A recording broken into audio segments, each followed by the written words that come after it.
પૂર્વ કચ્છ ગાંધીધામ જિલ્લામાં પ્રોહિબિશનની પ્રવૃત્તિઓને નેસ્તનાબૂદ કરવા માટે પોલીસ દ્વારા ખાસ ઝુંબેશ ધરવામાં આવી હતી, જે અંતર્ગત લોકલ ક્રાઇમ બ્રાન્ચની ટીમે અંજાર પોલીસ સ્ટેશન વિસ્તારમાં એક મોટી સફળતા મેળવી હતી। એલસીબી પીઆઈની આગેવાનીમાં પીએસઆઈ અને તેમની ટીમ અંજાર વિસ્તારમાં પેટ્રોલિંગમાં હતી। આ દરમિયાન ચોક્કસ બાતમી મળી હતી કે અંજાર તાલુકાના વરસામેડી સીમા આરટીઓ ઓફિસ નજીક સર્વિસ રોડ પાસે આવેલા વાડાની ઓરડીઓમાં ભારતીય બનાવટનો વિદેશી દારૂ છુપાવીને તેનું વેચાણ કરવામાં આવી રહ્યું છે।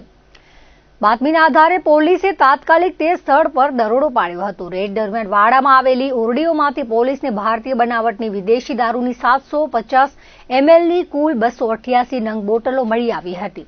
આ જપ્ત કરાયેલા દારૂના જથ્થાની કુલ કિંમત 8,64,000 રૂપિયા અંકાઈ રહી છે। જોકે આ દરોડા દરમિયાન 3 આરોપીઓ પ્રભુ છગન ડોડિયા, રમેશ છગન ડોડિયા અને યતીન પ્રભુ ડોડિયા હાજર મળી આવ્યા ન હતા। પોલીસે આ સમગ્ર મુદ્દામાલ જપ્ત કરી કાયદેસરની કાર્યવાહી હાથ ધરી છે અને પકડાયેલા માલને આગળની તપાસ માટે અંજાર પોલીસ સ્ટેશનમાં સોંપવામાં આવ્યો છે। હાલ ફરાર આરોપીઓને ઝડપી પાડવા માટે પોલીસે ચક્રો ગતિમાન કર્યા છે।